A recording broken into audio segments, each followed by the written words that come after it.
इस सृष्टि में जो जन्म लेता है वो निश्चित रूप से मृत्यु के अधीन हो जाता है।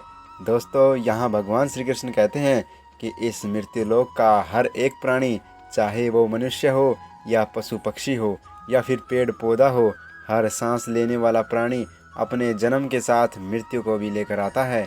हर प्राणी को एक न एक दिन निश्चित क्षण भर मरना अर्थात अपने शरीर को त्यागना पड़ता है। मनुष्य को सिर्फ कर्म का अधिकार है, फल की इच्छा ना करें। दोस्तों, यहाँ भगवान श्री कृष्ण कहते हैं कि मनुष्य को चाहिए कि फल की इच्छा त्याग कर कर्म को अपना धर्म समझकर करे, क्योंकि जो भी मनुष्य फल प्राप्ति की इच्छा करता है उसका मन फल के बारे में सोचकर अपने कर्म और कर्तव्य से विचलित हो जाता है और उस इंसान को वो फल प्राप्त नहीं होता जिसकी उसने इच्छा की थी। इसलिए भगवान श्री कृष्ण कहते हैं कि मनुष्य सिर्फ कर्म कर सकता है, फल कदापि मनुष्य के अधीन नहीं है। जो लोग फल की इच्छा करके कर्म करते हैं वे लोग सुख दुख आदि के चक्कर में फंस जाते हैं और उनका मन शांत नष्ट हो जाता है। भगवान श्री कृष्ण कहते हैं कि मनुष्य अपने फल की इच्छा को त्याग कर कर्म को अपना धर्म समझकर करे तो उसको फल अवश्य मिल जाएगा, परंतु उस फल को वो व्यक्ति विधान की इच्छा समझकर स्वीकार कर ले और ज्ञानी व्यक्ति भी इसी योग को अपनाकर कर्म योगी बन जाते हैं। इस विश्व में केवल शरीर मरते हैं, लेकिन आत्मा अविनाशी है। शरीर के मरने पर भी आत्मा नहीं मरती। दोस्तों, यहाँ भगवान श्री कृष्ण कहते हैं कि आत्मा न कभी जन्म लेती है और ना ही कभी मरती है। वो अजन्म, नित्य, सनातन और पुरातन है, जो शरीर के मारे जाने के बाद भी नहीं मरती। जो सचमुच ज्ञानी होते हैं वो ना उनका शरीर का शोक करते और जो मर गए हैं और ना ही उनका शोक करते जो अभी जिंदा हैं, क्योंकि वो जानते हैं कि जो मर गया है वो फिर से जन्म लेगा और जो अभी जीवित है वो अवश्य ही मरेगा। मरने वाला फिर से जन्म लेगा, क्योंकि केवल शरीर का नाश होता है। शरीर के अंदर जो आत्मा है वो कभी भी नहीं मरती, क्योंकि आत्मा को ना कोई शत्रु काट सकता है और ना ही उसे कोई अग्नि जला सकती है, ना ही जल गला सकता है और ना ही इसे वायु सुखा सकती है। अपने मन को नियंत्रित करो। दोस्तों, यहाँ भगवान श्री कृष्ण कहते हैं कि मनुष्य के शरीर का एक अदृश्य अंग है मन, जो कभी दिखाई नहीं देता, परंतु वही इस शरीर का सबसे शक्तिशाली हिस्सा है। मनुष्य को मैं के घमंड, मदिरा पिलाकर मदहोश करने वाला पाखंडी केवल मन ही है। उसके हाथों में मोहमाया का जाल है, जिसे वो मनुष्य की कामनाओं पर डालता रहता है और उसे अपने वश में करता रहता है। ये मन शरीर से भी मोह करता है और अपनी खुशियों को भी अपने दुखों से मोह करता रहता है। खुशियों में खुशियाँ भरी गीत गाता है और दुख में दुख भरे गीत गुनगुनाता है। अपने दुखों में दूसरों को शामिल करके उसे खुशी मिलती है। किसी भी मनुष्य को उसका मन जीवन के अंत तक अपने जाल से निकालने नहीं देता। अपनी रस्सी में बांधकर उसे तरह तरह के नाच नचवाता रहता है। ऐसे तब तक होता रहता है जब तक हम अपने आप को मन के अधीन रहने देंगे, तब तक हमारा मन हमें नाच नचाता रहेगा।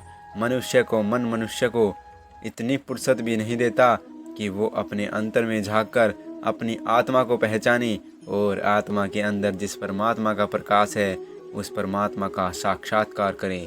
किसी भी जीवित प्राणी के लिए यह आवश्यक है कि प्राणी अपने मन में काबू करके अपने अंतर में झांककर अपनी आत्मा को देखे, तब उस आत्मा के अंदर उसे परमात्मा का प्रकाश स्पष्ट दिखाई देगा और उसी को ही परमात्मा का साक्षात्कार माना जाता है। हमारा शरीर और मन कैसे काम करता है? दोस्तों, यहाँ भगवान श्री कृष्ण कहते हैं कि मनुष्य का शरीर एक रथ की भांति है। जैसे आँख, कान, नाक, जीभ और त्वचा आदि इन इंद्रियों घोड़ों को जो सारथी चलाता है वो सारथी ही हमारा मन है और उस रथ में बैठा हुआ स्वामी वह हमारी आत्मा है। मनुष्य की इंद्रियां विषयों की ओर आकर्षित होती रहती हैं और ये सब तभी तक कार्य करती हैं जब तक जीवात्मा अपने मन को काबू में ना लाए। जब तुम स्वयं मन के अधीन ना रहकर अपने मन को अपने अधीन कर लोगे तो वही मन एक अच्छे सारथी की तरह तुम्हारे शरीर रूपी रथ को सीधे प्रभु के चरणों में ले जाएगा। यदि मन तुम्हारा स्वामी है और तुम उसके अधीन हो तो वो तुम्हें माया के बंधन में जकड़ता होगा और जब तुम अपने मन पर काबू पालोगे और उसके स्वामी हो जाओगे तो वही मन तुम्हें मोक्ष के द्वार तक लेकर जाएगा। भगवान गीता के अनुसार खुशी के 3 प्रकार होते हैं। भगवान गीता के अनुसार दोस्तों, भगवत गीता के अनुसार इस दुनिया में 3 प्रकार की खुशियाँ बताई गई हैं। तामसिक खुशी दोस्तों, पहली प्रकार की तामसिक खुशी हमें ज़्यादा सोने से या ज़्यादा आलसी होने की वजह से मिलती है, यानी कि आराम करने वाली खुशी। दूसरी होती है राजसिक खुशी। दोस्तों, राजसिक खुशी हमें जो किसी मटेरियल गोल को अचीव करने के बाद मिलती है, जैसे कि पैसे कमाना, गाड़ी खरीदना, दारू पीना आदि चीज़ें करने से जो हमें खुशी मिलती है वो राजसिक खुशी कहलाती है। तीसरी खुशी सात्विक खुशी। दोस्तों, ये जो तीसरी प्रकार की खुशी होती है उसे सात्विक खुशी कहते हैं। भगवान गीता ये कहती है कि तामसिक और राजसिक ये दोनों खुशियाँ अस्थायी होती हैं, पर सात्विक खुशी है ना, वो पहले हमें जहर की तरह लगती है लेकिन बाद में वो हमें शहद की तरह मीठी लगने लगती है। दोस्तों, लॉन्ग टर्म और परमानेंट खुशी हमें अनुशासन और आध्यात्मिक स्ट्रेटजीज करने से ही मिलती है, जिसे सात्विक खुशी कहते हैं। दोस्तों, आप ज़्यादातर किस तरह की खुशी में होते हैं, यह है हमें नीचे कमेंट बॉक्स में आपको ज़रूर बताना है। भगवत गीता उपदेश 7। दोस्तों, यहाँ भगवान श्री कृष्ण कहते हैं कि इस संसार में केवल 2 ही वस्तु हैं, एक शरीर और दूसरा उस शरीर में रहने वाले शरीरी। इस शरीर में रहने वाला जो आत्मा रूपी शरीरी है वो कभी भी नहीं मरता है, और जो शरीर है वो सदा रहता नहीं है। आत्मा एक शरीर छोड़ता है और दूसरा शरीर धारण कर लेता है। बिल्कुल वैसे ही मनुष्य अपने पुराने कपड़े उतार कर नए कपड़े धारण कर लेता है। आत्मा नित्य है इसलिए वो नहीं बदलती, परंतु शरीर नाशवान है इसलिए एक ही आत्मा के कई शरीर बदलते हैं। इसलिए हर जन्म में हमारी आत्मा नए नए शरीर धारण करती है। प्रारब्ध केवल मनुष्य का बनता है। दोस्तों, यहाँ भगवान श्री कृष्ण कहते हैं कि अगर कोई सांप किसी मनुष्य को अकारण काटता है तो उस सांप को उसका पाप नहीं लगेगा, और ठीक उसी तरह शेर दूसरे जानवर की हत्या करता है तो उसका उसे पाप नहीं लगेगा। या बकरी का उदाहरण लीजिए, बकरी किसी की हत्या नहीं करती है और सिर्फ घास खाती है, तो इस कारण तो वो पुण्य की भागी नहीं बनती।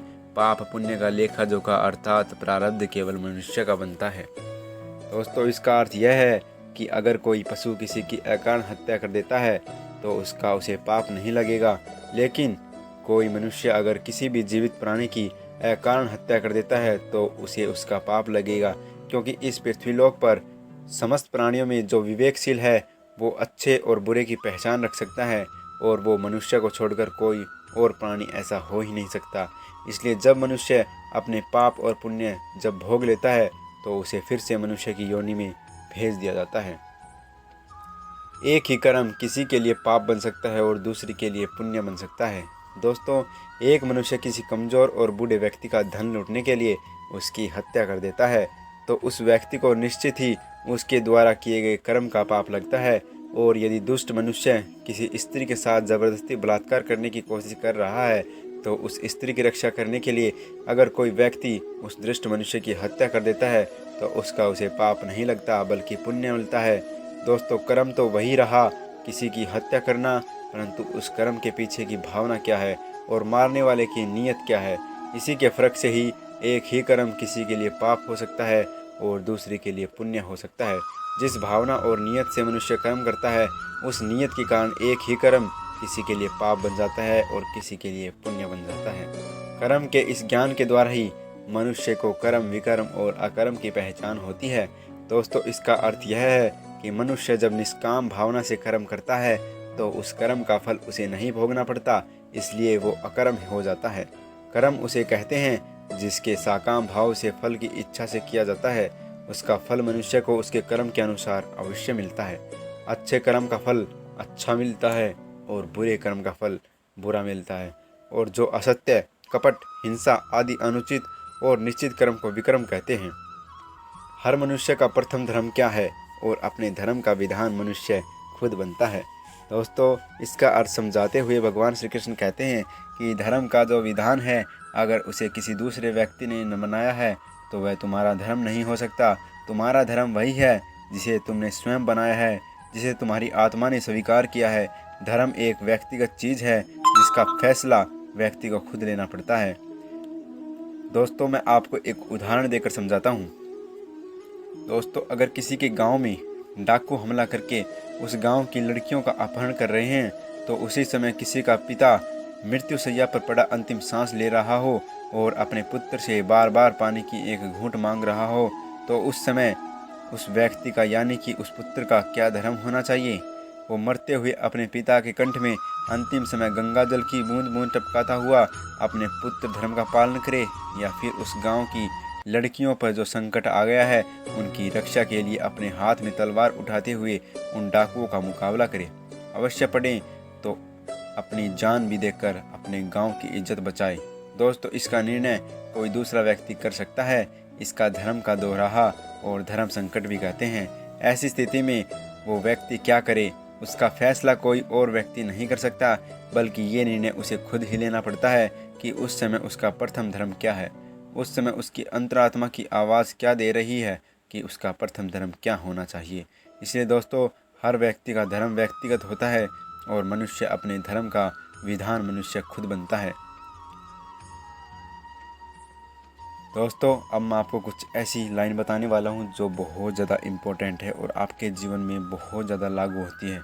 जिस मनुष्य में हारने की चिंताएं कम और जीतने की ख्वाहिशें ज़्यादा होती हैं, वह मनुष्य मन से बहुत शक्तिशाली होता है।